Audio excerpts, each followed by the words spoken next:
I want to welcome everybody to Infrastructure Week. This is the second day. Thanks for joining our group for Trash Talk Tuesday. As part of today's session, we have Pat Kaufman with Seattle Public Utilities Solid Waste Division, Erin Gagnon with Recology of King County, covering their Murph, which is material recovery facility, and Sarup Kumar sharing innovative composting solutions from Impact Bioenergy. This event is part of United for Infrastructure, a nationwide movement of over 500 cross-sector affiliates to drive investment and highlight opportunities within the built environment and infrastructure. Infrastructure Week serves as a platform for professionals to showcase their stewardship, advocacy, and public awareness with community engagement to accelerate transformative ecological change in the infrastructure evolution. I'm Robert Hanlon, founder of Utility Squared, where we connect communities to their infrastructure, facilitating holistic design strategy through collaboration with our fellow neighbors as primary stakeholders. And as I mentioned before, we are amidst a historic moment of federal infrastructure funding with the American Jobs Plan, a much needed course correct for our nation to catch up with other developed nations in terms of sustainability and climate resiliency in the urbanized environment. As the wealthiest nation, we are ranked 13th in city infrastructure, and you can see Washington received our highest grade ever in 2019 of an overall C, with much room for improvement and hopefully benefiting from this plan. 2021 is the biggest year for infrastructure in decades, with the calls for investment reaching mainstream and bringing in long past due actions to attain environmental justice in afflicted communities. And while political division adds uncertainty to the American Jobs Plan, we would like to acknowledge all the professionals, advocates, and social activists bringing us to this critical pivot. And as always, a reminder that through this pandemic and historic moments, we must take pause to understand our impact and role to begin a just normal, learning from our past to build for tomorrow. That means designers enabling regenerative facilities, engineers, scientists creating novel equitable solutions, and city leaders advocating for resilient communities, most importantly, an aware and engaged general public holding accountability. And as for infrastructure, again, we always like to share the definition as it is important. Infrastructure is made up of our primary components, municipal utility services and infrastructure, and that governance managing them. We call it the billion-dollar bunch, taking years, if not decades, to plan, build, and maintain. We also have our secondary elements, our people and community, neighborhoods, housing, sports, music venues, small businesses, and of course, green spaces with our parks, rec, and healthy ecosystems. We have our impactful features, our limitations based on geology and environmental considerations. We also need to take into account our local culture, ethos, preserving history, and understanding economic conditions. One thing I did notice, in the 16 critical infrastructure sectors, municipal solid waste is not explicitly called out. So I think we need to call the federal government and get them on board, because we know what happens when our trash is not removed. I want to take special thanks to our MUSI workforce for keeping our city clean and functional. And just like leaving it up to the solid waste professional to break down all your cardboard delivery boxes that you decided to leave on the curb, adding more stakeholders to large infrastructure projects can be a challenge. But while increased public engagement can be seen as a burden to developers, designers, builders, we must be mindful that these projects shape the city and the health of its people for generations. So let's think about infrastructure legacy as a design criteria and elevate community and environment as primary stakeholders in repairing existing or building new infrastructure. The community does have a very important role in the success or failure of its infrastructure.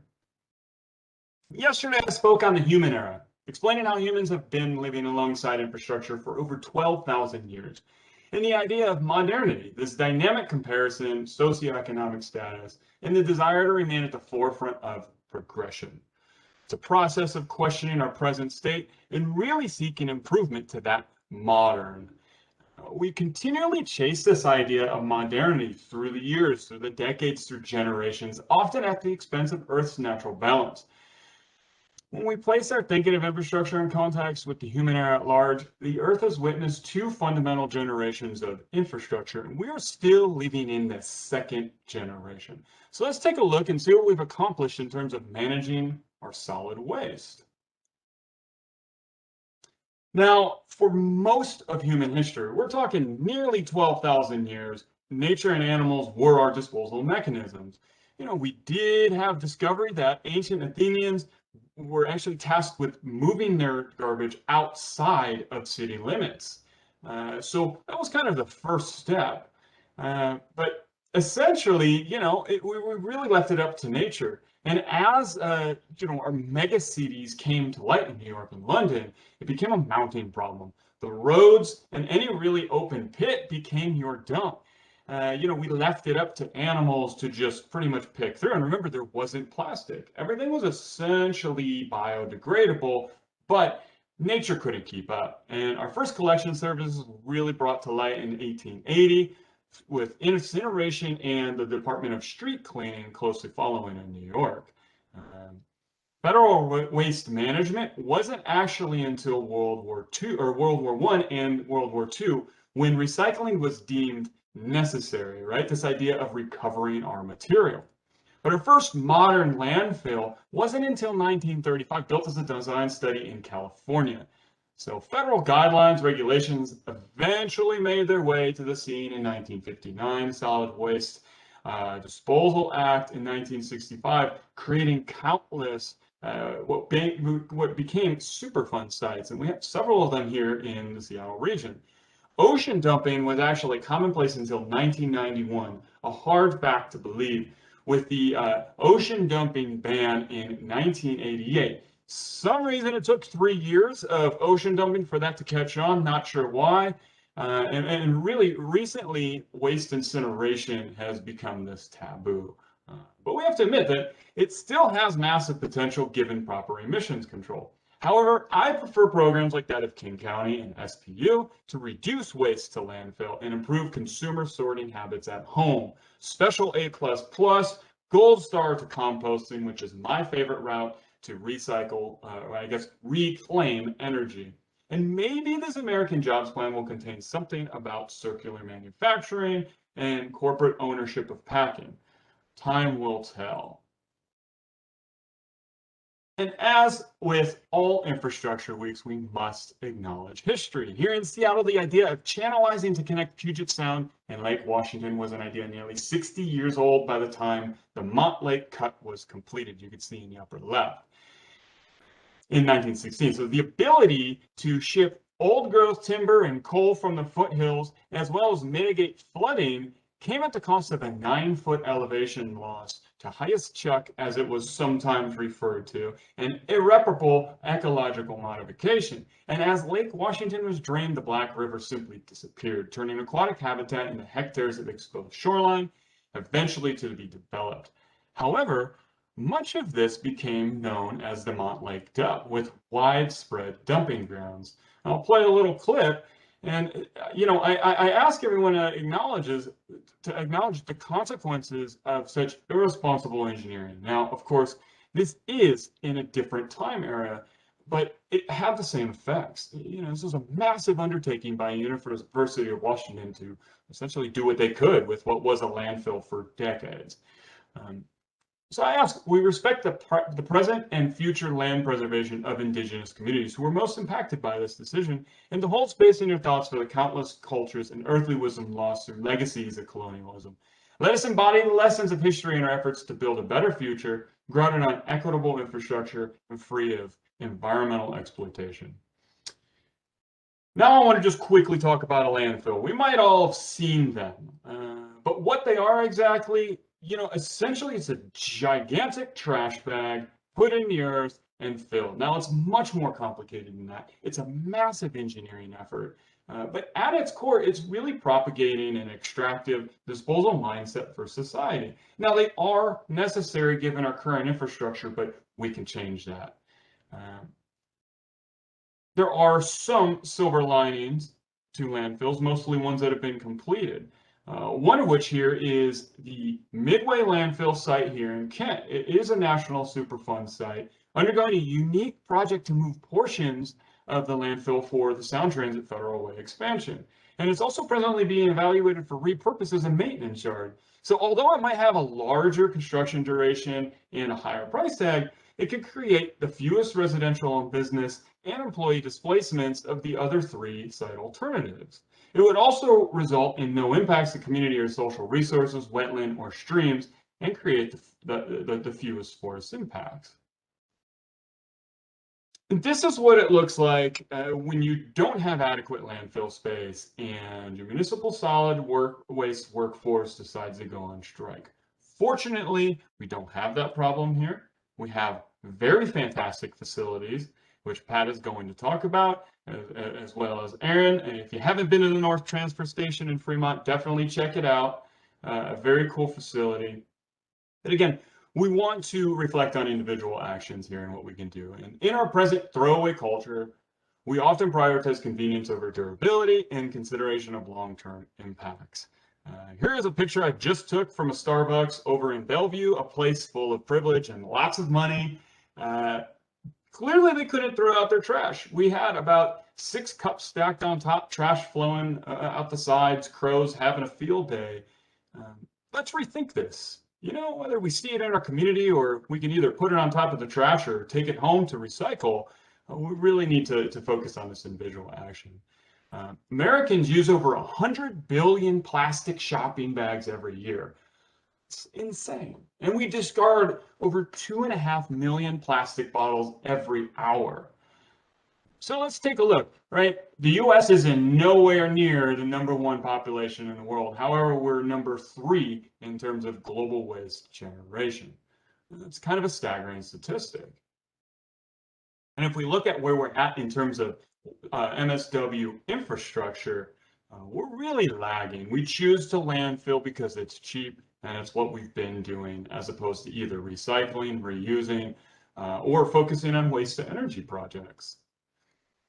And at the crux of this is the waste avoidance triangle, right? The Bible of municipal solid waste habits. At the top, waste avoidance reduction. So #1, sort your trash per your service provider's recommendations. You receive these in the mail. Seattle Public Utilities does an excellent job. The informationals are awesome. I'm sure we're going to go through that. But rethink convenience, exercise community, pick up trash that you see on the ground so it doesn't end up in the environment. Please stop relying on single-use anything and bring a damn cup with you when you go to the store to get coffee, Starbucks, and what have you. Now, we are in a pandemic. There are exceptions. But let's just return to those good habits. Rethink infrastructure. Focus on our reflective versus our automatic decision-making and perspective building. Focus on this idea that modernity is having ecological municipal solid waste habits. And with that, I am happy to present from our city, our wonderful public utility, Pat Kaufman, Recycling and Compost Commercial Program Manager, again, with Seattle Public Utilities Solid Waste Division. He and Becca Fong presented last year. They regularly host Ask Evelen online, where they share responsible municipal solid waste habits, lots of tricks, pretty awesome program. Tune in. And you guys are having a special rendition, I believe, Thursday? Is it Thursday? We're on Wednesdays. Wednesday. 1:30. So I will start with a question. What is your least favorite thing to throw away? Mine happen to be those sturdy wires that we get on coffee bags that you twist up. Because they make great plant stakes, so you can hold the plants when they grow up. So, you got one? Probably the Pringles type can. My son loves the Pringles chips, and so those are a non-win container. They're paper with foil on the inside and plastic coating with a tin bottom and a plastic lid. It's like too many materials all pressed together into one. It's not recyclable. Yeah. Nice. Well, you should be able to share your screen and take it away. All right, we'll do that. Thanks for that introduction, Robert. There's a lot going on. I got to get you out on the outreach team, doing some serious engagement with folks. That'll be fun. All right, so I'm going to go ahead and run through some slides. Thank you for the invitation to join y'all. My name is Pat Kaufman. I'm the program manager for commercial recycling, composting, and reusables. I just started adding the term reusables to my title because we're really shifting in that direction. There's a lot of recycling and composting going on, and we're really starting to get into the reusables game. So I'm going to run through a series of slides, quite a number of them in a number of different facets of what Seattle Public Utilities is managing. I'm looking forward to the Q&A towards the end, and of course seeing Erin's presentation from Recology and Sarah from Impact Bioenergy, which I've seen some of those operations. I'm looking forward to seeing the update. All right, so here we go. Seattle by the numbers. We're a big city, growing all the time. There's a lot of garbage and recycling and composting. We of course do an annual report. It's online now. It's the 2019. It always takes us a while to gather all the data and combine all the information. But our 2019 recycling rate was 54.4%. So that means of the 100% of material leaving households and businesses, a little over half of that was recycled and composted. And then some of that is accounted for in the reuse category as well. The commercial sector makes up about 8,000 commercial accounts. There's certainly way more businesses in Seattle than just 8,000, but that's how many commercial collection accounts that exist. And there's about 5,000 food service businesses, but a lot of those businesses share services or are in a food court or something like that. So it's not that 5 of the 8,000 is food, but we really do focus on food a lot. Food is a heavy portion of the waste stream, and we are working all the time to divert the food into organic processing options. This last year has been tough. It's been different, right? In a lot of ways. And for solid waste, there's been differences as well. We've seen the commercial sector go down dramatically. People are not at work, they're at home. So residential volumes are up. Cardboard recycling is way up because there's a lot more purchasing of products being delivered to everybody's homes. It's a different type of box. Instead of a box of 100 rolls of toilet paper for your work site, it's a small box with 2 packages of toilet paper in it, So a lot more cardboard. Plastic, of course, makes up a portion of our recycling, and food waste continues to be around 30% of the waste stream. So really trying to target that composting effort. The staffing challenges in the city were, not different from other frontline employer type sectors. Difficulty in hiring. Certainly had a contingent of staff who were the at-risk category early on in the pandemic. And so our stations our North Station closed down for a couple of days a week for a short time. But in the end, even as the snow came towards us in the winter, we were back to full staff and full services across the city. So this is a system photo, or diagram. I apologize for the size of it. I should have had it a little smaller, but can't see the top of it for me. This is kind of a graphic for how the material moves in the city of Seattle. It's the residential graphic. That's another thing I wanted to mention. A lot of my slides are about commercial program because I'm the commercial program manager, but they are all of our sectors, which is residential, commercial, and self-haul. They all sort of lean on each other in different ways. We build upon our collection program on the residential side with our commercial services. The commercial side might move forward with certain requirements in packaging or something, and then the residential side will collect in that manner. Our stations, as Robert mentioned, both of them are beautiful stations. They're state-of-the-art. They're new stations. Once the state of emergency has been cleared for the city of Seattle, they will reopen and be open for visitors to the education centers. They are not open at this time because of that situation. But this is a graphic that just shows you how the material moves around our system. We could not do any of this work without our partners, without the service providers. Waste Management and Recology are the 2 primary haulers, collection service providers in the city. We've broken the city up into 4 quadrants. Waste Management has 2 of those areas. Recology has 2 of the areas. All of the residential recyclables go to Republic Services, to their recycling center in South Seattle. And all the compostables, food waste and yard waste from the multifamily and single family sectors go to Lens Enterprises, which is a compost facility in Stanwood, Washington. And then Cedar Grove also takes a portion of the compostables to one of their 2 facilities, one in Everett and one in Maple Valley. These are basically our objectives. I mean, we're always trying to increase the recycling rate. We're trying to get the material that's totally recyclable or totally compostable in the garbage and get it into those containers. that's the majority of the work that myself and the team that work around me. And we're just always trying to do that. We do that through different mechanisms. We try to provide resources and help. We have compliance, we have requirements.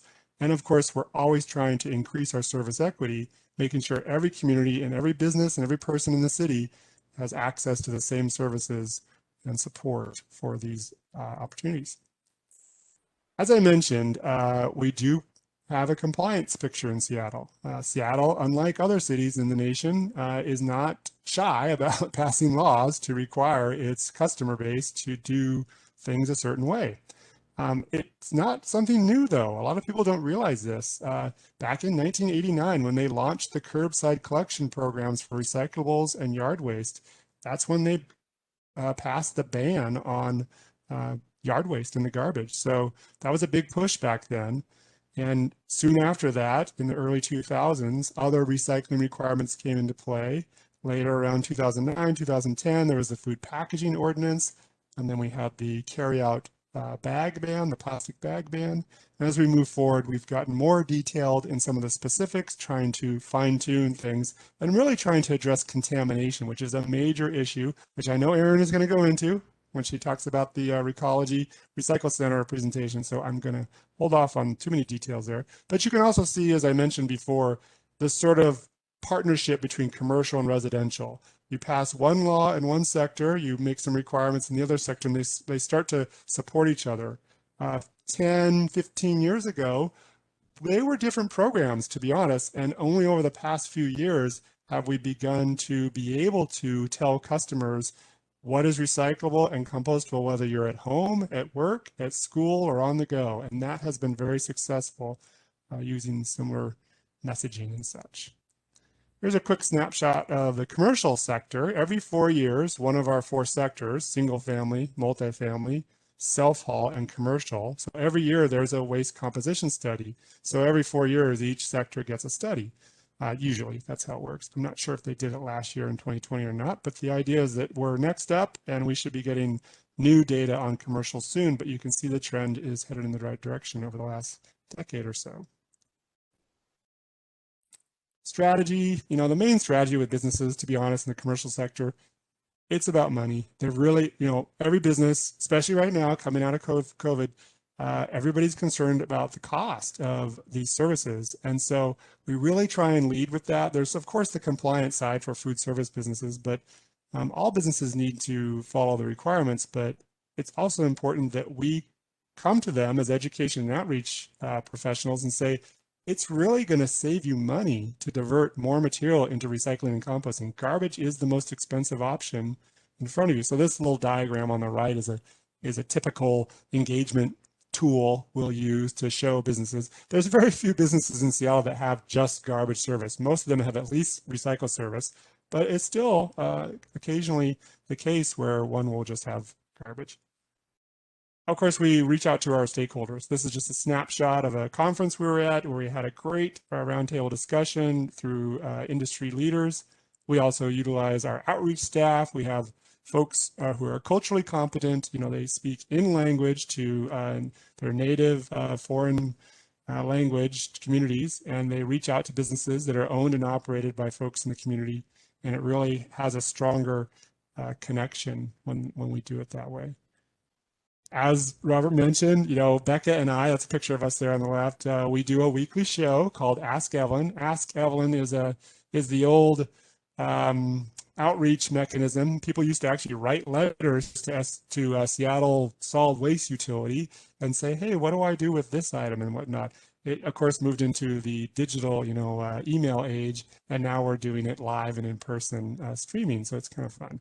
We've also done a few things like the Relaunch Green events, which we've been doing a series of those webinars and work.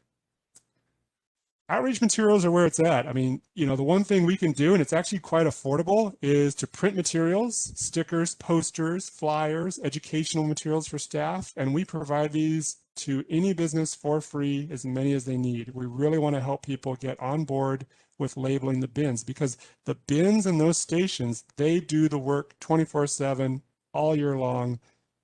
You can train a staff member, but then they'll move positions or get a different job or something. but it's really setting up your facility. So if I can encourage anyone watching tonight who would like to get assistance, just reach out to our Green Business Program and we'll be happy to set you up with materials. Here's some of the pictures, that we've had over the years of materials from the convention center to fast food places and colleges and universities and offices and such. We also will customize things. We help support the design, photography, layout of different outreach flyers, posters, collection stations. We really feel like creating the infrastructure of collection is where it's at. Here's just a few clip art elements of some of the requirements we have. Commercial sector, there are compliance issues. I'm going to go into a few details here. This picture is of the 2 panels of materials that are essentially banned from the garbage in Seattle. The letter of the law, however, is that you may not have significant amounts of these materials in your garbage. So, a de minimis amount of yard waste that's swept up when someone sweeps a parking lot or something of leaves, or something like that, or some paper that gets mixed in with the garbage. Those are okay, but it's really having the bins in place, doing the collection in the areas where this material is created. That's what compliance looks like. And so we work with all businesses in that respect, and we're happy to help them. Food service businesses, as I mentioned, we put a lot of resources into this, and we lead with resources and requirements as messaging, because they need to know what's required and they need to know what we can do to help. And as you see on the right side, the back side of the flyer, there's a stripe there where collection service providers are listed: Recology, Waste Management, Republic, Cedar Grove, and Cedronar. Those are the companies that provide the collection service for recycling and composting in the city of Seattle. The city of Seattle does not mandate or manage the collection of recyclables and compostables. We only mandate and manage the solid waste contracts, then those are provided by Waste Management and Recology. So it's a little bit of a mix. Other cities around Seattle, they provide services for all 3 streams and all sectors. Seattle's a little different. It's an open market in the recycling side. It's a typical question. I'm jumping right into packaging here because it's really where we get a lot of questions. And I thought this is a slide that just indicates how challenging it is for restaurateurs and for the customers, for the public, to identify what goes where. Here's a nice picture of a couple types of packaging that you might see, whether you're a takeout order or if you're purchasing packaging to use at a picnic or party. So the question is, which is what? And they look so familiar. They look so similar, I should say, and familiar.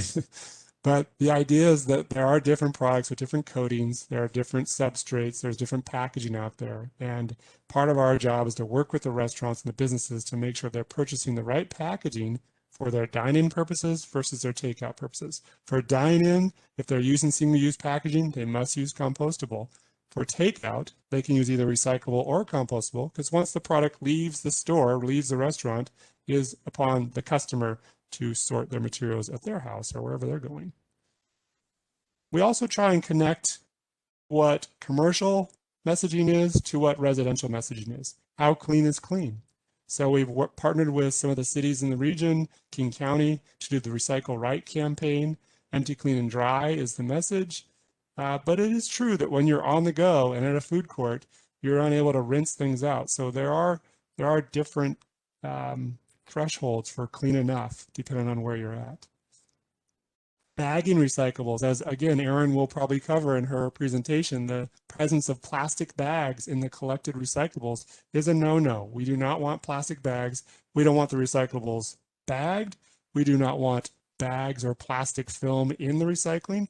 Plastic film is a recyclable product and material. It's a commodity, but it has to be source separated and it has to go through a vendor that is actually targeting that material specifically and keeping it collected separately. When you put it in with a commingled blue dumpster recycling, that creates a major problem for recycle centers. And so we're working with businesses who have high volumes of that material to try and connect them with vendors who collect that material. Bags, on the other hand, for consumers is a different question, which again, Robert teed up nicely. There were a lot of plastic bags distributed every year in Seattle. Not so much anymore. Unfortunately, although we've had our bag requirements in place since 2012, in, well, I can't say in how long because I'm not sure how long, but as soon as the state of Washington's state of emergency for COVID is lifted by the governor, the new bag law statewide will go into effect across the state, and it will bump the cost per bag from 5 cents to 8 cents for the paper bags in Seattle and throughout the state. More information on that will be coming as the timing is appropriate. This is another graphic that really shows how certainly recycling works. That's the little blue band there in the middle, and composting works is a little more involved, as you can see. But what we're trying to do is reduce the single-use packaging in the first place. We're trying to lean towards reusables more and more. We're looking at materials management, not waste management. We're looking at partners. We're looking at systems. It's really the beginning of simplifying collection. I think what Impact Bioenergy is doing, on-site collection of high volumes of materials is great. I mean, these are the kinds of things how we're going to improve the infrastructure for managing waste. So there's more to say on that. Here's a quick slide just to show a few pictures of some of the things we're doing that has to do with waste prevention. We use the compliance picture. We use the picture of partnering with food service providers. We're involved in the construction and demolition industry, trying to help them. And obviously we're doing as much support as we can to communities and small efforts, and really those beginnings of efforts with grant programs and support. And we like to recognize businesses that are clean and green and doing the right thing. I think the EnviroStars Green Business Program is a statewide program. It's well supported by SPU and by the City of Seattle and by King County. It's growing. It used to be focused on things like dry cleaners and auto repair shops and more of the toxics-laden type businesses. But now it's open to all businesses. If you have a strong recycle program, if you're conserving water and conserving energy, you are a great candidate for the Green Business Program EnviroStars recognition. So with that, I want to say thank you very much. That concludes my slide deck that I assembled for this presentation. There are my contact information available to you. And I think as we come back around at the end, I'm available for a Q&A. Sound good, Robert? Yeah, definitely. I think this is a good one where we, we'll group questions at the end. Okay. And that's interesting. I didn't know about that, the EnviroStar either. So that's some good intel. Great. Next up is Erin Gagnon, Government Affairs and Community Relations Manager with Recology. They have quite the task of sorting everything we throw into recycling, and that is a mixed bag or a mixed truck, I guess. So listen up and become a better garbage disposer. And we'll start off. I think I have an idea here, Erin. Let me make you presenter. I think I have an idea here, but what is your least favorite thing to find in recycling? Okay, well, the obvious answer is contamination. We hate contamination because it ruins everything. But I will say my least favorite thing to throw away is actually the milk cartons. When people try to recycle those, the paper milk cartons with the wax interior and the plastic on the outside. Because people are like, this is so smart, I'm not buying a plastic jug, I'm doing great things, but then it's not really that great. So if you really want to do the right thing with your milk jug, get the glass ones. That's where it's at, reusable, and at the end, recyclable. So that's my plug. Okay. All right, I am going to start sharing my screen here. And just remember when you do, click the optimize for motion video. Okay, I think I did. All right, can everyone see that? Good. All right, so my name is Erin Gagnon. I'm the Government Affairs Community Relations Manager for Recology King County. Thank you so much for having me today.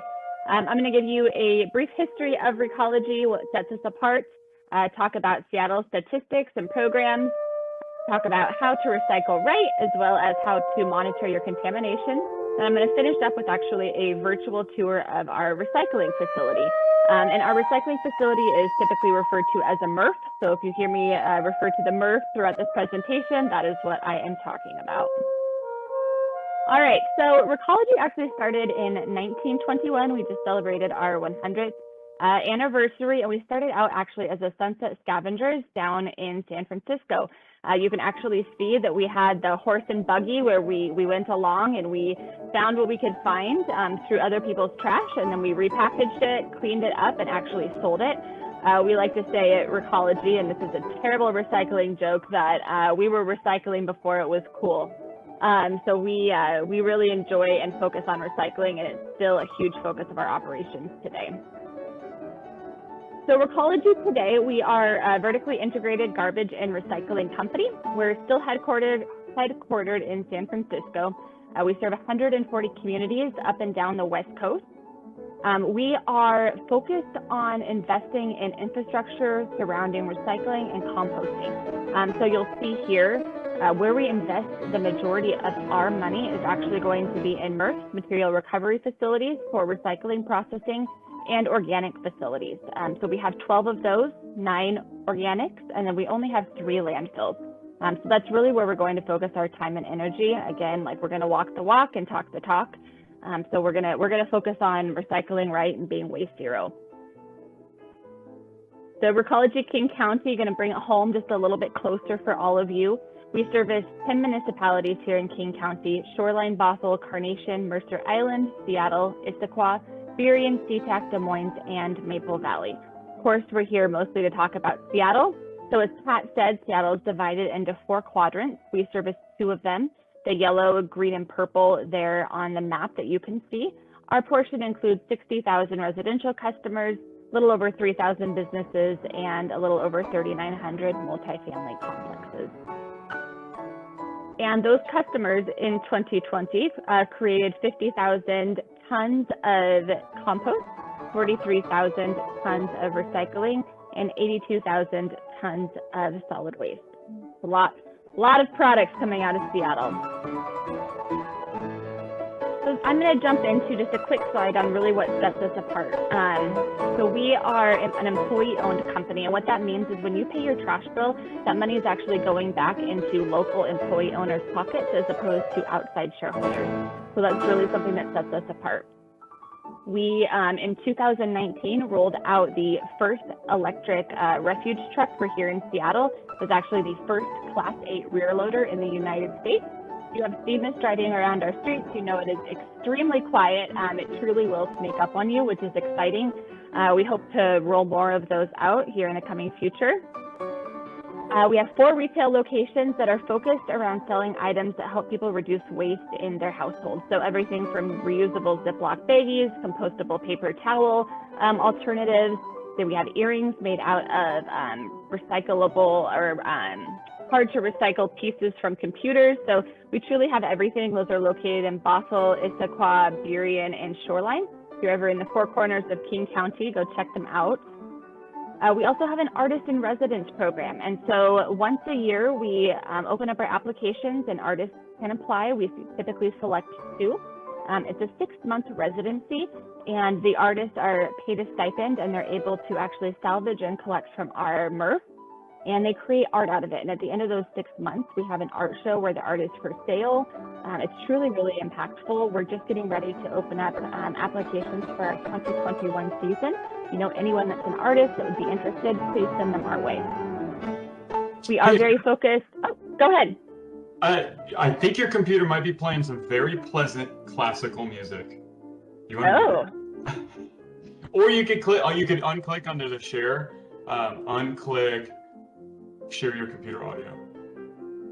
I was just really setting the tone here. Okay, hold on. Let me see. Nice. I enjoyed it actually. It's classic music over garbage. It's the perfect combination, it turns out. Okay, so where is it at? Under the share, and then there should be a thing that says share your computer audio. You could just unclick that, or just change it to text and images. Okay, hold on. It's in the presenting screen, so I'm going to pull open here really quick. Oh yeah, it's when it goes presenting, it's on the top. It's very weird. Okay.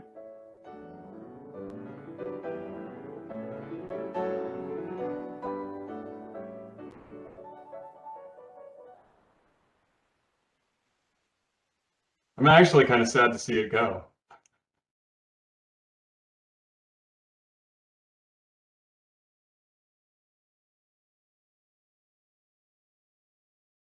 I'm back. Well, we can still see your screen. Can you see your screen?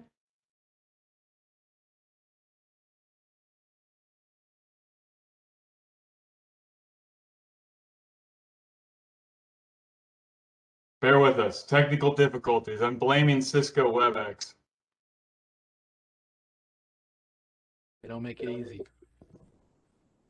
No, you know, it's no wonder Zoom's just had a huge uptick in users. They're sick of the traditional Cisco. Right.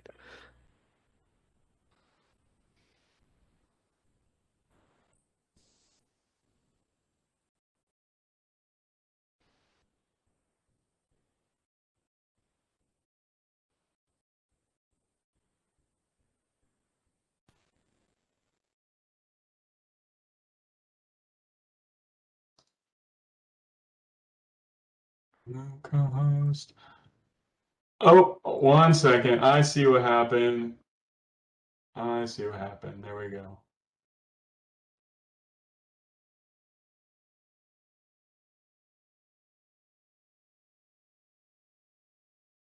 Okay, I'm back. She's coming back. Can you hear me? You're here. Okay, perfect. All right, so let's try this again. So you said, okay, share computer audio. All right, checking 1. Can you see my screen? We are Checking. good. Checking 2. Can you hear any classical music? Unfortunately, no. Okay. All right, so we left off at renewable fuel. And lastly, but not least, we're extremely proud of our partnership with Bikeworks. So Bikeworks is a local Seattle-based nonprofit. They focus around helping marginalized communities build independence and gain mobility through learning how to build bikes. So we collect bikes on our routes at our retail stores and at the transfer stations and actually donate them to Bikeworks. Last year, we donated 7,000 bikes, and I believe over the course of our contracts, we've donated almost 30,000 bikes. So really, really neat partnership. And also, if you have a chance to check them out, definitely do. Great organization to donate to. So a program that really sets us apart that we actually started back in 2010 is the Clear Alley program, or CAP. It's actually started by one of our drivers that was servicing downtown Seattle and noticed that the dumpsters and bins were creating a pretty large hazard. Vendors couldn't get to the businesses. Also, a lot of illegal behavior was happening behind the dumpsters, and he really wanted to make a change. And so he partnered with businesses and they created this Clear Alley program. And so if you've been in downtown Seattle, you've likely seen these bags of garbage, recyclables in the alleys. And it's not, I mean, it's trash, but it's not trash. It's there for our drivers to pick up. So our drivers come down the alleys and actually scoop them up and toss them into the back of the truck. Sometimes we do service multiple times a day just based on the business's needs. And streetscapes, if you have likely been to an event pre-COVID, and I guess they're opening up post-COVID at Lumen Field or T-Mobile Park, you have likely seen our streetscapes team. They are in charge of cleanups before and after events. We partner specifically with the Seattle Mariners for before and after game cleanups. So litter control and pressure watching to make sure that the fans have a nice clean area to enjoy the game. They service all of Seattle, all of our municipal cities for on-call options. So pressure washing, graffiti removal, parking lot and garage cleaning, special event cleanup, and snow removal. So next time you go to an event, if you see one of our streetscapes workers, please give them a friendly hello. So I'm going to move into the recycling right contamination portion of my presentation. I don't think I've given a presentation in the last year and a half without, questions about how to recycle right, questions about, why is recycling so hard? It didn't used to be this hard. This is so challenging. And I'll get into that in a little bit, why it has changed. But I would like to highlight that SPU has some fantastic collateral and literature. They also have a really neat site where you can go in and click and see where something goes. So if you ever have any questions, please refer back to the pamphlet or the website, and they really do make it as easy as possible for you. So the main question is, what is contamination? So if I actually go back to this slide, and like Pat said earlier, it's essentially anything that you see on the garbage side that ends up in recycling or composting. It should not be there. Common contaminants that we see are going to be boxes mixed with food waste, smoothie cups that are not rinsed out, bagged recyclables, which we do not want, diapers, and unfortunately, with the pandemic has come an increase of PPE. So you might be wondering, okay, contamination, why does it matter? You know, why is it such a big deal? Can't you figure it out on your end? So the reason it matters is, you might have heard in 2018, there was something called the China Sword. Essentially, China said, stop sending us your contaminated recycling, which completely understandable, right? We don't want to be sending dirty things overseas anyways. Makes sense. However, it meant that recyclables, instead of being, you know, kind of dirty and we could send them, the contamination level needed to bounce down to 5%, which is extremely slim. And that's not just China saying that they want clean recyclables. It's actually all markets, especially domestic. Nobody really can take or use dirty recycling. And so, for example, if I wake up in the mornings and I read my newspaper, and then after I read my newspaper, I put it in the recycling bin, and my 7-year-old son wakes up and decides that he would like a yogurt for breakfast, of course, he probably would only eat half of it, and he's going to be extremely lazy and probably toss it in the recycling bin without rinsing it out. Unfortunately, that means that that yogurt is going to splatter all over my newspaper, which is then going to contaminate it, which is why Pat really stressed empty, clean, and dry, because that's what happens. And then that newspaper with yogurt all over it is going to be put in my recycle bin. That yogurt's probably going to get over a bunch of the cardboard that I have in my recycle bin. It's then going to get dumped into our recycling truck, and that yogurt, you guessed it, goes over all of my neighbor's paper. So it's really not only just impacting your recycling, it's going to impact your neighbor's recycling, your apartment complex's recycling. So just keep in mind, not just you. As you can see from this picture, food waste gets over everything. And food waste isn't the only contaminant. Plastic bags are a huge issue at our Murph. So like Pat said, people, you know, they try to bag their recyclables because it is a little bit easier to take out a garbage bag full of recyclables. I get it. However, there's two issues. When that garbage bag arrives at our facility, our employees can't open it up. So that bag of recycling is probably just going to go to the dump. Our employees, there are safety concerns. We don't know what's in that bag. If by chance the bag gets ripped open, and so, you know, your recyclables are clean and we're able to recycle them, that plastic bag still has to go somewhere. And unfortunately, oftentimes it clogs up our machinery. So you can see here, this is one of our sort lines, and you'll actually be able to see this sort line on our virtual tour in just a few minutes. But the amount of times that it gets clogged up with plastic bags, you would be shocked by. There's many times overnight that we have to shut down and actually get our workers to climb up into our equipment and pull out those bags. So we're going to move into the Murph Tour. This is just a quick overview. You don't need to read it, but I just wanted to notify you for what you will be seeing here. So you're going to, first of all, see our truck pull in and dump the recycling. Our recycling then goes into a manual pre-sort. So we actually have physical people standing on our recycling line, picking out the contaminants that they see. Then heads into a cardboard screen, goes to a polishing screen, goes to mixed paper screens, goes into a knee-hot single drum separator, which then goes into the glass breaker debris screen. Then we hit a magnet, which pulls out all of the metal.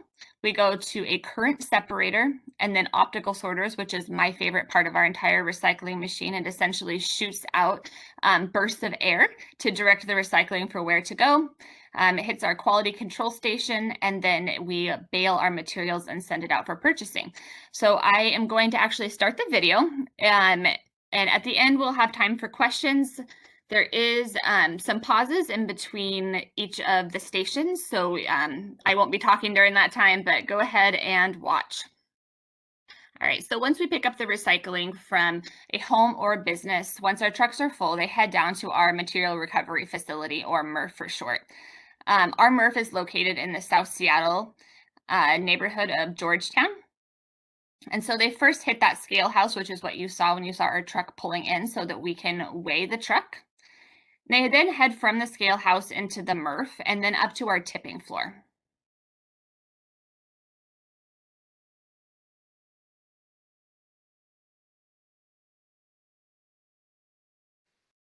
So the trucks dump all of the material onto the tipping floor and head back out to pick up more material. As you can see, we collect quite a bit of recycling each day, so it's extremely important for our operations to remain as fluid as possible. So when we do have plastic bags that tie up our operating machines, it can be pretty challenging to regain operations quickly. So this is the metering bin. Our loaders actually push materials into the metering bin where it's fed to the sorting line. It is important that it's fed at an even pace so that we don't overload the line.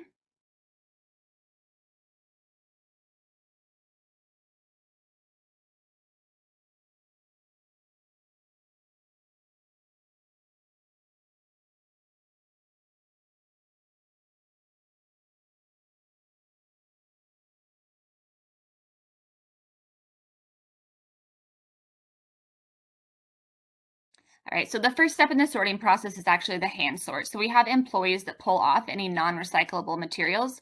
So garbage, loose plastic bags, diapers, food, large pieces of metal. As you can see the contamination kind of go past here. You can see a diaper right there. You can see plastic bags. And you can see a hand there on the left. So our employers are truly standing there, picking out and putting in a trash bag any contamination that they can see. And Recently, how many we employees would be at this stage? Yeah, so I think it depends. I think that we have 4 to 5 when I last visited. So the next step is going to be glass sorting. So small pieces that have fallen through other parts of the machine, they're sent to the knee-hot drum separator where the glass is separated from the residual material. Next are the mixed paper and cardboard screens. So old corrugated cardboard, or OCC, is separated out of the first screen. It's a ladder of rotating discs. The OCC bounces up and over while glass and other small bits fall through the gaps. So mixed paper screens these screens. They allow paper to float up and over, and the 3D objects such as bottles and cans fall back down to the conveyor belt, which you're seeing here. So the screens that you just saw, that's often where the plastic bags and wrap, etc., get caught up in the machinery. So this is the paper line, where the last pieces of contamination are pulled off before the paper heads down to the baler. And this is the magnet. This is probably my second favorite. So it lifts up all the ferrous metals, such as soup cans, off of the belt and moves them to a collection bunker.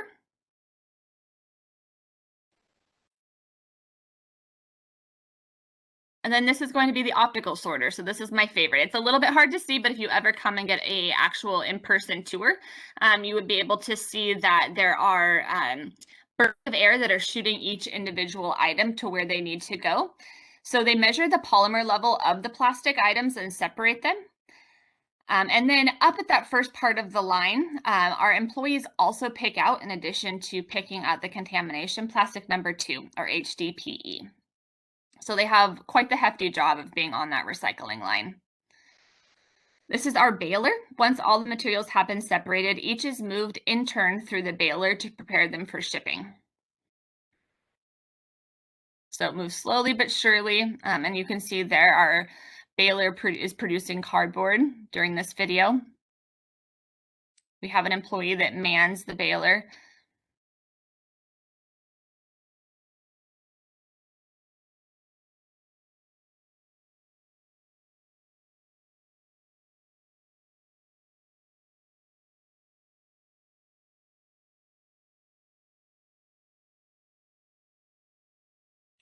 So once everything is baled up, it is put into our bay where we wait for containers to become available to be able to ship out the cardboard. At that time, we also have a employee or multiple employees walk around the bale and look for any clear contamination to pull it out.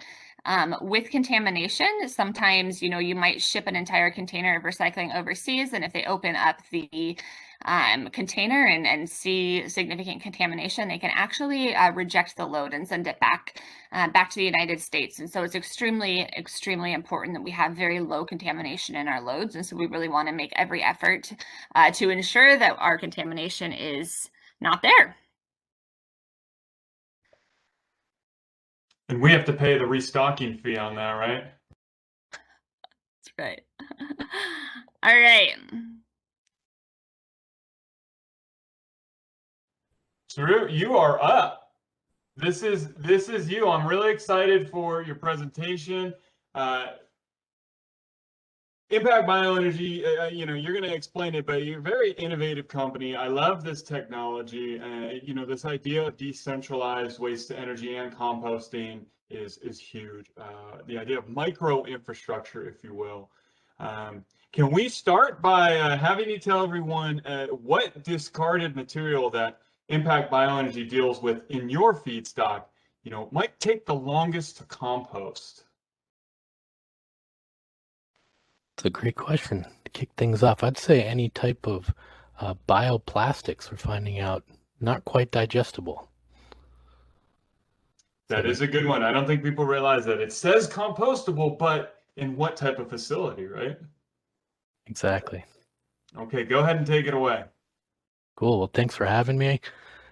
Pat and Erin, great to see you all again, and amazing to sync back up after a year of developments. Just going to go ahead and share my screen here. Well, hi, everyone. Thanks again for joining today. I'm Sharoop Kumar, Community Engagement Officer at Impact Bioenergy. I'm focused on cooperation and partnerships. So as Rob mentioned, we manufacture modular systems in King County that convert food waste into renewable clean energy and organic plant food.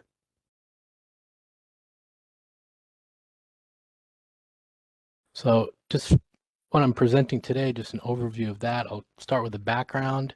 We'll get into a landscape of solutions in organics, and we'll talk about our value prop here at Impact Bioenergy, and then go through some operating projects, and then dive in on one of our flagship projects here in the Northwest at Vashon Bioenergy Farm. And then we can wrap up with conclusion. I also have a map that's a little interactive to go through with some Q&A. So yeah, finally, food waste is this hot button issue. And the bottom line is that people want change. New York has taken a tip from leaders in our neck of the woods by implementing this commercial organics ban from the landfill. And more recently, I think this is just a couple weeks ago in China, they've adopted laws prohibiting food waste and even binge eating videos. So this seems to be the year, across the globe, that public, private, nonprofit sectors were all banding together to be much more intentional about reducing food waste and loss while recovering those resources. It's because food is, of course, jam-packed with nutrients, energy, water, carbon, organic matter. So if we can't feed people or animals like livestock, then we can use it for the best available way with science, to unlock those value streams within communities. So here's what the competitive landscape looks like when it comes to organics and food waste. The x-axis is kind of a spectrum of benefits, and the y-axis is the proximity of that solution to where that waste is generated. And so nationwide, for the most part, communities are landfilling, unfortunately. It's amazing out here around King County and Seattle what we've done with organics and with composting, and that's a world of difference. So a little bit further to the right there, we have the regional composting and digestion. Those options, they do require a lot of long haul trucking though, and millions of gallons of fuel. So while centralized facilities have economies of scale, they have some issues and challenges with odor and quality control of the end product, vector attraction. So closer in proximity might be a farm where we can feed livestock, and that's better use, of course, of food scraps. But most of the time, farm feed isn't scalable or even practical because of that, the way we're generating it and the amount of livestock out there. So we can't really balance that out. And then further up on the y-axis there are a number of local aerobic composting solutions. And I'll dive into that a bit on the next slide. Our Impact Bioenergy systems, we're really using nature as the model, biomimicking livestock. So it's basically a mechanical cow or pig, if you will, that's returning all of these benefits to the location itself. So to our knowledge, we're the only commercial scale modular anaerobic digester in North America that's a net energy and plant food co-producer. And that's proving to be more of a holistic model and quite the business case too. And so the on-site systems I just mentioned, those local aerobic composting solutions, they're marketed as on-site digesters, but they do consume significant energy, and some require different chemical enzymes to break down. So aerobic units, they're designed in the end to dispose of the organics into the sewer after aerobic treatment. And that ends up tolling the publicly owned treatment plants, so the benefits are a little unclear. And that's where we stand out with our technology.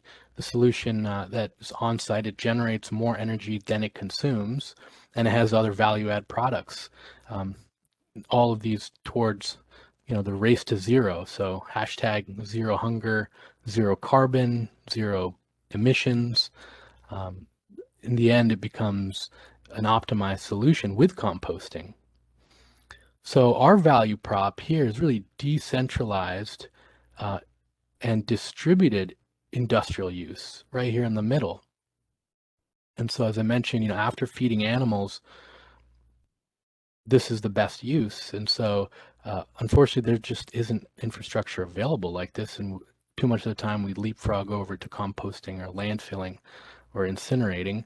And so, just following this food recovery hierarchy, there's tremendous opportunity to just regenerate with the right feedstocks, and that helps to create a just, local, and distributed circular economy.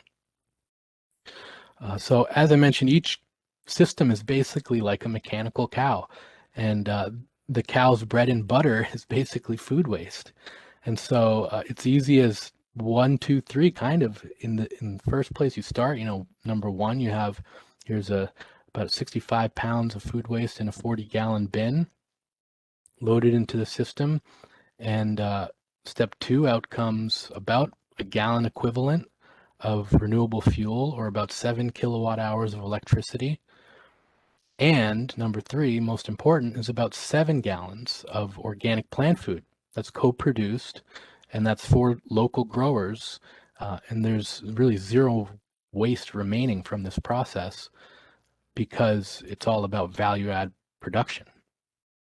So this is our scale of systems. We can process a range of somewhere from 135 pounds a day at the base system, which is called a horse, up to about 8,200 pounds a day of wet feedstock, and that's called the Nautilus system. Both of these are wet digesters, and it might sound like a lot on the higher end, but most food beverage producers or processors, they can generate a lot. That's about 3 of those larger 8 cubic yard dumpsters.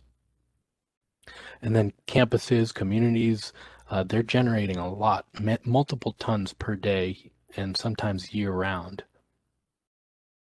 So with our value prop, you install a system on site or near site, and our main business model is an equipment sale or lease, and there's annual maintenance. And so you avoid potential tipping fees and instead recycle into these value-add co-products. And so this is our secondary business model, which is as a service. And this is an example of what we're doing out on Vashon. And this is where we own and operate the system, or with partners we own and operate. And revenue streams are built from tipping fees that are reduced from business as usual. So depending on the location, it might cost north of $200 per ton to manage, food waste. So in this situation, you can save a tremendous amount on those true costs of hauling material around, and instead build a revenue stream if there are others involved. And then of course the energy sales and the fertilizer sales, it's really a 3-legged stool in the end that can stand on its own in a voluntary market.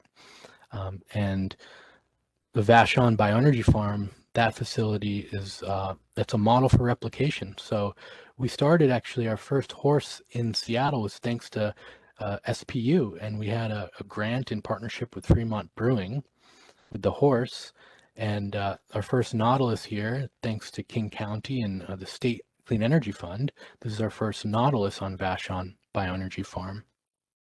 And in the end, it's really about social environmental value just as much as economical.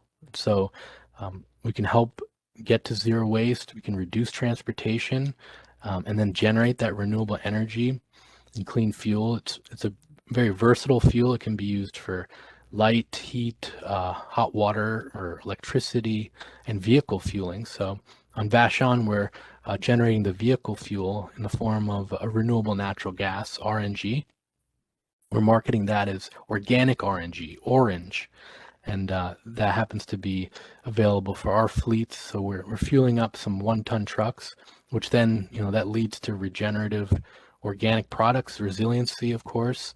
One of the big bonuses on Vashon, there are a lot of growers and around Seattle and King County as well that, they're looking for inputs to, boost their yields and optimize their growing systems too. So this is really about the local circular economy jobs in the end, because we can help provide that value add production, and they can't be offshored. One of the most exciting things in the end is that this has a net negative carbon potential. So this is a graph of the actual fuel alternatives. This is the California Air Resource Board, and I think this is from September of last year. And you'll notice we can go net negative here on the x-axis, all the way close to negative 500. And that's negative 500 grams of CO2 equivalent per megajoule of this energy or fuel. And so diesel, you'll notice, is way up around 100. And there are different renewable diesel and biodiesel type substitutes that get you closer to zero. But bio tends to go a lot more negative, especially with dairies that are involved. So in California, they're showing, close to negative 500. And I'll overlay this with a more updated version that was just from today. I pulled from the CARB pathways here. And so they've gotten even better with their net negativity. And this involves the entire food system. Food waste is somewhere in this range due to the fact that we're throwing so much fuel at managing food waste, and then the methane potential from the food waste, as well as, the other side of that market, which is what do you do with the end products. It's quite an intense system. So if you're able to avoid a lot of that centralization and redistribution, you can actually really move the needle on decarbonization. So currently we're ramping up in 2021. We're getting close to our 21st system this year with over 150,000 operating hours. We have a couple systems on the East Coast now in New York. Our latest system in state is over at Finn River Farm and Cidery on the peninsula. And our second Nautilus system that went down to California, thanks to a partnership with UC Davis and Lineage, which is a cold storage facility. And so, we've shown the spectrum of systems and now the applications down here in Oxnard, California. They're doing a micro combined heat and power. Up here on Vashon, we're doing the vehicle fueling. And so we can really understand what the value is per ton of food waste, and it's mind-boggling. So over here at Microsoft, here's an operating project that's at the Redmond headquarters. They have a larger horse installed. It's about 2 20-foot containers, does about 40 tons per year, around about 200 pounds per day. And they have the system set up just to preheat water and send that to the commercial kitchen there. So it's a really elegant solution. Their boiler system at the commercial kitchen that uses less natural gas, and it's kind of running as long as the campus is open. Of course, has been a little quiet there on campus, so hasn't been in a lot of use over 2020. But they're now looking at electrification and how to count these credits towards their bold goal of going carbon negative by 2030. And so with this technology, they can start going carbon negative today. And it's quite an investment for them that's paying off. On the larger scale, like I mentioned on Vashon, that's about 1,500 tons per year, or about 4 tons per day. So maximum output there would be around 120 gallon equivalents of this orange fuel, organic RNG, along with about right under 1,000 gallons a day of this biofertilizer. And it's really exciting what the biofertilizer is doing for farmers on island. And here's what that model looks like over at, we call it VBF, Vashon Bioenergy Farm. So for the community scale model, instead of going, shipping off island in this business as usual case, they're spending quite a lot.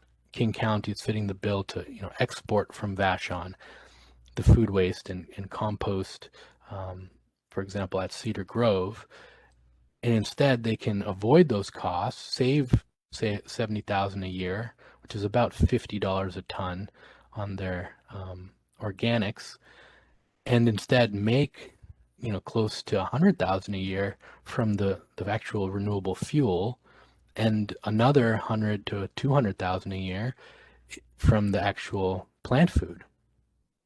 So we're in the process of proving this out as a business case, as a service model and community scale system, and it's coming up with a 2 to 4 year payback. So the goal really is for this system to pay for itself shortly after investing in it. And what's amazing is if you actually compare the carbon drawdown profile to something like planting trees. And so, trees, if you take, for example, a Doug fir tree, that's sequestering somewhere around 14 tons of carbon over the life of that entire tree. So it will take 100 or plus years for that tree to sequester 14 tons of carbon. Now, if we do the actual numbers on tons of carbon mitigated, it turns out we're around about 1,500 tons per year in mitigated carbon. So that means every year, this system is the equivalent of about 10,000 Doug fir trees that have been actually grown, not just planted from seedlings, but plopped down full size, 10,000 per year. So it actually becomes quite amazing to see what the carbon value of the system is, which isn't even monetized yet. And now, of course, with the social cost of carbon, hopefully it will be monetized soon. This is what we're doing with the plant food on island. So that's a picture of the truck. We just named her VB from VBF, Vashon Bioenergy. She's running up off of the renewable fuel. It's a bi-fuel truck. So we have a tank for gasoline and a tank for CNG. And we just generate the CNG on site and fuel up that truck. So when that's available, it's by far the best choice. Combined, we're getting about 700 miles per fill if you have both tanks filled up. So it's quite a feat in terms of range and carbon profile for this truck, and we're utilizing that to now distribute the plant food. So this is how we're branding the plant food. PBF is our new brand, probiotic food for plants. And we also have a dry blend available that was on Recology stores a couple years ago. We're working hopefully on getting it back on the shelves at Recology stores. Right now it's on Amazon shelves, and it's available locally on Vashon, which is a dried version where we blend it with other great stuff locally. And so just using the liquid, we're seeing amazing results doing fertigation trials. So we basically blend in 25% using our liquid instead of water. So it's basically a 1-to-3 type of blend of our product to water. And then we're seeing huge growth gains compared to water only, but water with soil and different mediums. And so the next step for us, we wanted to compare this to what business as usual on Vashon, for example, is, or around King County.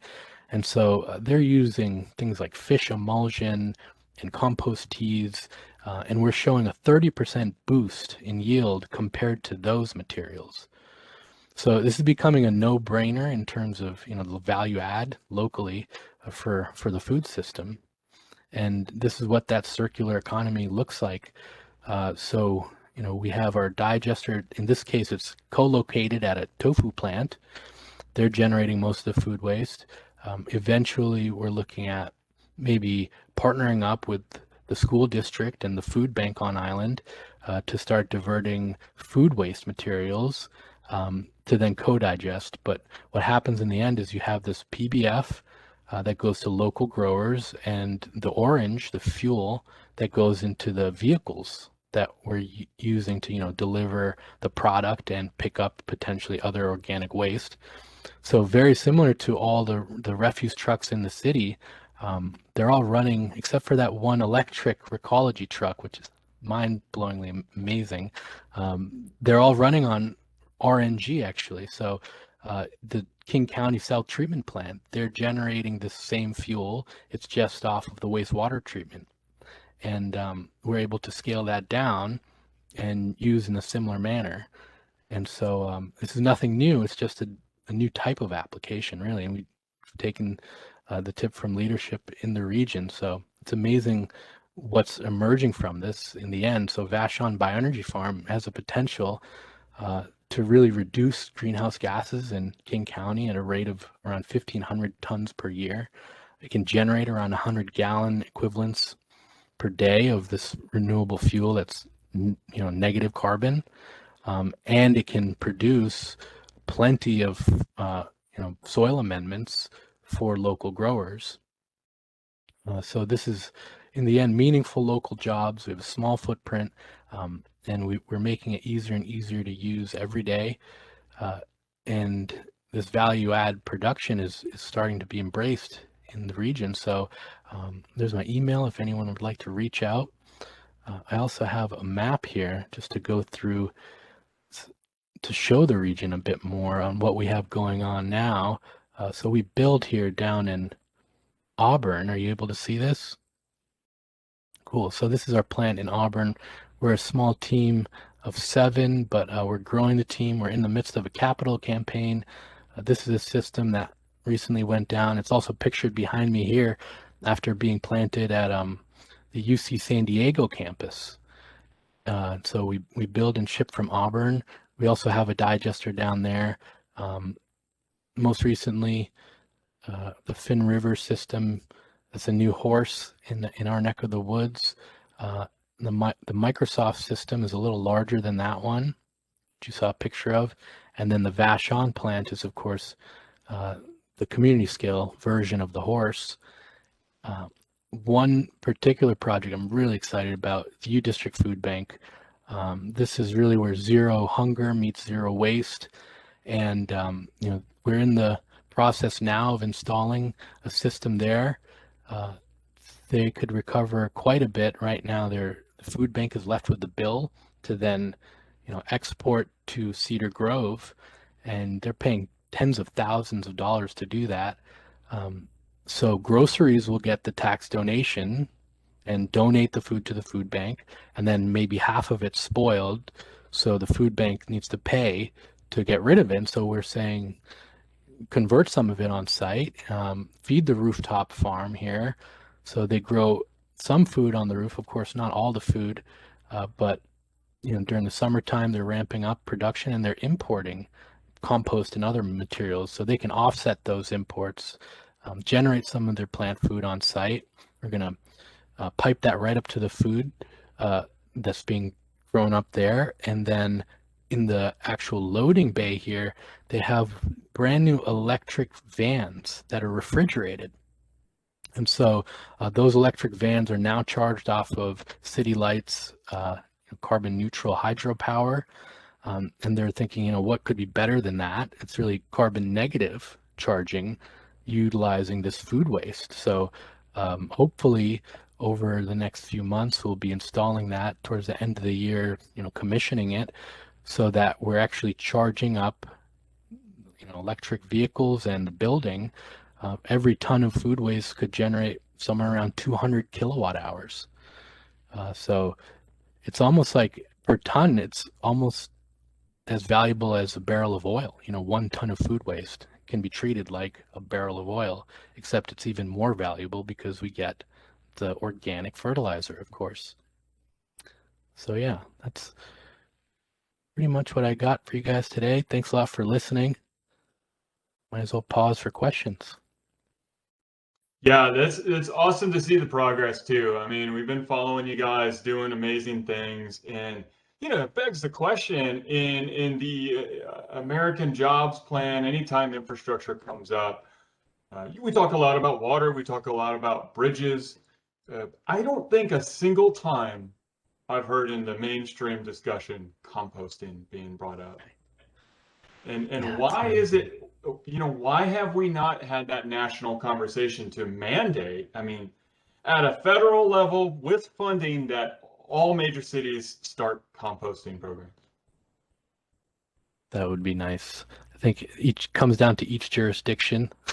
I think during the last administration, we had so much activity from the ground up, local jurisdictions stepping up and saying, we want to do this. And, not because of the top down from the federal side either. I think they're slowly coming around. I think there are 4 states now with organics waste bans, and more municipalities. But there needs to be, you're right, a national directive would be nice.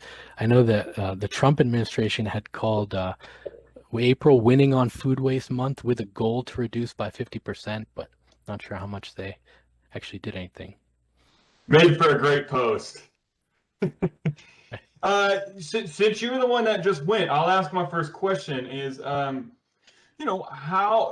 obviously the answer is yes to this, but how should we be investing in community level, think like energy co-op style waste to energy infrastructure? What would be a good way to model that? That's a tough one because I think scale is a bit difficult. A lot of the times, especially in urban areas, you need a massive amount of capacity built quickly. So if you're working on a project, the conventional wisdom says, go big or go home, because you're going to get a lot more bang for the buck. The same amount of time spent on a larger project has greater payoffs. But then we're not taking into account all those true costs of operating and running those facilities. So while, a large centralized digester, it could address maybe a couple 100,000 tons a year, it takes maybe 5 years just to develop, and then there are, cost overruns, capital overruns. By the time it gets installed, you're looking at closer to 10 years, and then there's this huge capacity that needs to be fed basically there. Yeah. So it's almost like they need to invest more in medium scale and small scale technologies to really run these solutions side by side. And that's kind of where we've come here in the region. It's amazing. I'm originally from Boston. We'd never had any of this food waste infrastructure. So stepping and moving out here in 2012, it was like stepping into the future, because we have that food and yard waste bin at the curbside, and it's amazing. But there's also, in parallel, we could find out, how could we even make that better? It was kind of a trick question because you are doing this, and like you said, it is about scalability with SPU having that primary infrastructure. It's very cool, and these are all batch feedstock applications at the moment, correct? Yes. Do you see impact developing, like a continuous feed, kind of like I've seen like a screw press style feed that they have at a waste treatment facility, or you plan on sticking batch for now?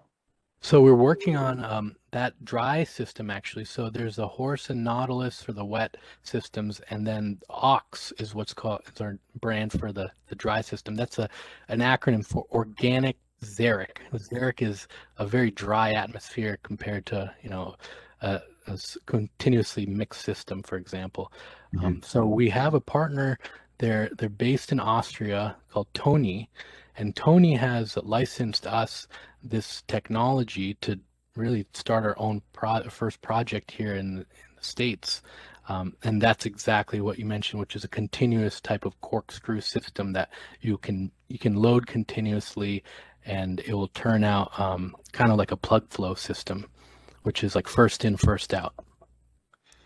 Awesome technology. I really appreciate sharing this to the moon with this technology for sure.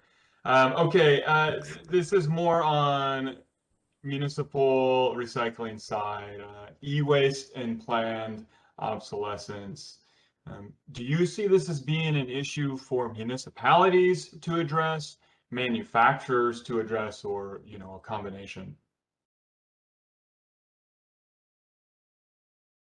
So e-waste, in Washington, we're fortunate. We're one of the few states in the U.S. where we have a e-cycle program. It's called Washington e-cycle, where televisions, computers, computer CPUs, and laptops, those are all collected through an EPR program, extended producer responsibility. So the manufacturers pay into a fund which supports the collection and recycling of those products, but it's just limited to those products. The impetus for that was the CRT, the cathode ray tube, the old television tube, and those big giant Mac computers we used to get, those were all laden with lead and other, I'm not technically up to speed on all the details, but the point is those were very much of concern. And so that's where the e-cycle e-waste program was started. But there are so many other components. There's so many little talking gadgets now, and clock radios and VCRs and DVD, Blu-ray players, all that stuff. So the challenge, though, is trying to get the manufacturers to step in and help, because otherwise the municipalities and counties get stuck dealing with the management of these unique waste streams. What you're talking about also, I think, is right to repair. That's a term you may have heard, and that is a sort of a legislative push that grassroots organizations and individuals are making.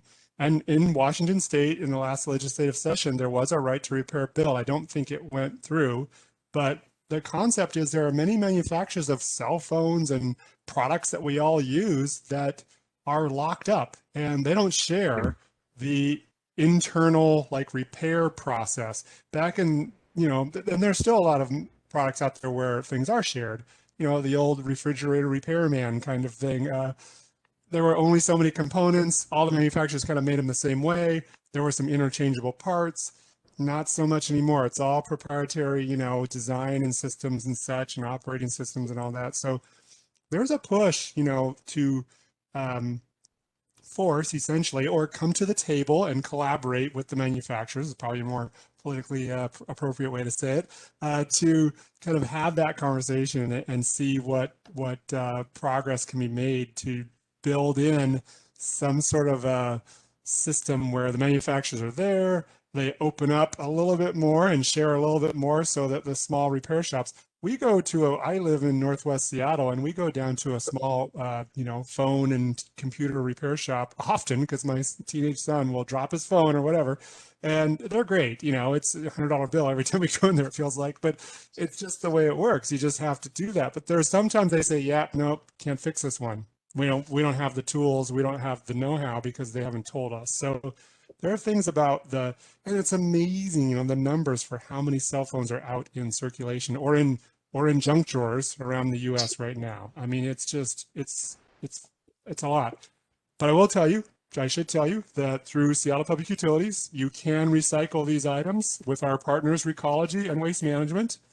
We have our little collection program for electronics right here on the flyer. So in your mailer that you get each year from SPU, you can select that through the 684-3000 customer service line, or go online and set up your account, and you can have electronics collected from your home, and they will be taken to a recycling facility. But that doesn't mean that the manufacturer is going to pay for that. The consumer actually pays a fee to have us collect it, to have our partners collect it, and they take it to a facility which is E-certified, and the material is recycled appropriately.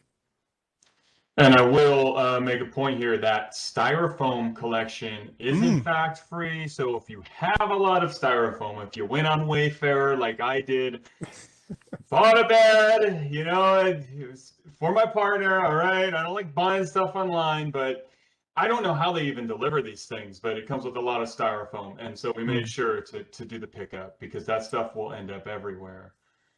You know, the Aaron, thing, do we find you know, excessive e-waste in our recycling streams, you know, whether it's a alkaline battery or a, you know, one of these defunct webcams now that we've gone up to 4K? Yes, all the time. So we see a lot of that. People think that just because it is recyclable in some world somewhere or through a different partner that they can put it in the recycle bin and it will find its way there. Unfortunately, that's not true. It actually has to go to an e-waste recycler. You know, of course, like Pat said, we can pick it up. There's also several partners that we have in the Seattle area. 3R is one of them, and they take in recycling. They actually just launched a program where you can get a mailing label from them and mail in electronics if you aren't ready to leave your home yet. And so there's a lot of options out there, but we see that contamination all the time, along with styrofoam. Just because you can recycle it somewhere doesn't mean it goes in your bin. And again, it seems kind of like the limitation is, you know, public outreach, that knowledge, letting people know that, you know, they can call this number or they can send in a package. Every chance I get, I tell people I've got an iPhone 7 Plus. All right, I don't know how old this is, but it's had a screen replaced and I just got the battery replaced. So I'm having this thing for several more years. Although the Bluetooth is getting wonky, I think Apple knows. Okay, next question. I drove past a rather dismal scene when I was on my motorcycle headed out down to Bend. A farm just covered in tires, and not the kind that we're covering, you know, like a spoils pile. What are we going to do with all the tires? Is this a TDF type situation? I know here in Seattle we can't use it as fill because it is toxic to salmon. Any ideas on the tire issue? well, I know that the tires are collected through our transfer stations, and they are processed through a vendor and recycled appropriately, or marketed commodity. You know, it is there is value to them if they are consolidated and transported. Those are the fees. It's the handling and the transportation that outweighs the value of a lot of these various products. So I can only tell you that at our transfer stations, tires are accepted. A person can bring in, I think, up to 3 tires. Once you get to 4, you have to start paying to drop off tires. But I think you can drop off a couple tires at a time with each visit to the transfer station. So that's all. I don't know about what you saw there, but I know that when you get into unincorporated King County or other parts of the city, the land use codes, or, you know, and there could be some, you know, issues around that. I'm not sure, but I too have seen those gatherings of materials, and I think it's whether it was well intentioned or not, they become a hazard and they need to be addressed. Yeah. Yeah, it seems like, you know, while there is a market again for tire-derived fuels in certain parts of the country, you know, what do we do about rural America where they don't have tire collection, where you're going to be paying anywhere from $5 to $20 for disposal? You know, I see that being a huge and, you know, lengthy challenge. Because while we're, you know, slowly replacing combustion engines, pains me a bit, but I am all for cleaner vehicles. The tires are going to be there. So long as we have vehicles, there will be tires. Well, it's also I think the EPR model is a good one to look at there. It's when you go to buy a tire, you know, chances are the consumer is going to be paying a small fee to account for the system that will collect all the tires. And that may actually still already be in place. I'm not actually totally up to speed on tires, but the idea is that, you know, it's one of those unique materials that does have special handling and markets, but again, the collection and transportation has to be accounted for, paid for. So there probably are tire handling fees in some jurisdictions across the U.S. and Canada and whatnot. Yeah, and Erin, when it comes to, you know, again, these decentralized processes, Recology have plans to maybe integrate like a syngas or pyrolysis, taking your plastics stored on site and turning it into energy. or even, paper feedstocks through, I know composting paper has its limitations, but possibly as a biomass fuel. I don't think I'll ever say that Recology won't do something, because I think that we pride ourselves on innovation and trying new things and new infrastructure. The only barrier, that comes up is the cost and the creation of that infrastructure. So we obviously, you don't want to raise your garbage bills in your municipalities by $25. So how do you bridge that gap? How do you create the infrastructure? How do you find those new recycling processes without substantially passing on those costs to our curbside customers? Exactly. And regarding those costs, this was a question that came up. We pay for our garbage, we get recycling, no charge, and then a small fee for composting. Have we seen that lead to, less than desirable behaviors, right? Getting that small garbage can, putting everything in recycling, maybe they're composting. How's that program work out? Yeah, I think it really loops back to the education and outreach, which I think a lot of this does, right? It's just letting people know you can substantially decrease your garbage bill by simply recycling. Something that I always loop back to, and it's a little bit of a hot button term, but it's conscious consumerism. So really thinking about what you're purchasing before you're buying it, really thinking through, okay, this comes in a package that I cannot recycle. This is going to go in my garbage. Okay, if I buy 10 of these, that's going to fill up a third of my garbage. So it's really thinking through your habits and then looking at how that can trickle down to give you financial savings. And I mean, it's more than that, right? It's environmental savings for a better world for our children. And so it's, it's kind of the theory of triple bottom line, like taking into account not just the financial savings, but how we can really benefit people and the environment alongside that. But yeah, again, outreach and education, anyone listening, you can absolutely save on your garbage bill if you just recycle and compost more. Well, thanks everybody. Any last words, Saru or Pat, on individual habits, ways we could be better municipal solid waste stewards? I'm right now, my biggest promotional kind of comment is try and cut down on the single-use packaging. There's a lot of things we all enjoy in life that, come to us in that packaging. So it's okay. It's not a guilt thing, but for the times where you can reduce your single-use packaging and talk to your favorite grocers and restaurateurs and stuff about, shifting to reusables and compostables and things like that. So it's that's what I would say. Thanks for asking.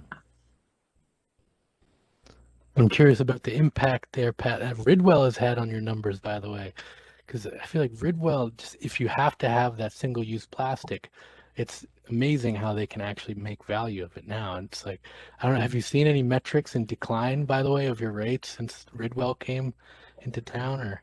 I don't think we see any data on that yet, but I think that, I think it would be a great idea if Robert invited Ridwell to come and speak next year at the next infrastructure, because by that time they will have grown by leaps and bounds again, and we can all learn from them, I think. No, it's great. It's kind of what I call the fourth bin. It's the hard to recycle, hard to manage materials sometimes for us and Recology to manage in a blue cart. So let's encourage that. Of course, we offer those services too, but they offer them in a much higher service level kind of way.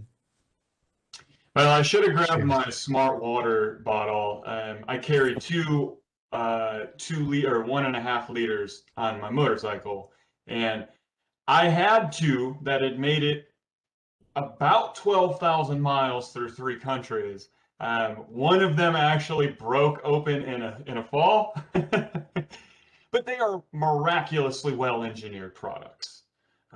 And so I encourage, if we are going to use single use, maybe step up and buy the nice container that you can carry around and use for however long you do. Just don't leave it exposed to the sun too long. I mean, heck, even this Hydro Flask, I think by now most people would probably get a new one, but I like the dents, it's fine.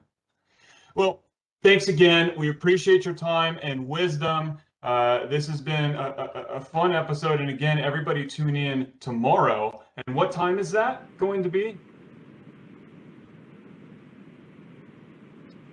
And like I said, let's listen to our service providers the proper way to dispose of our waste. Tomorrow we focus on everything water infrastructure.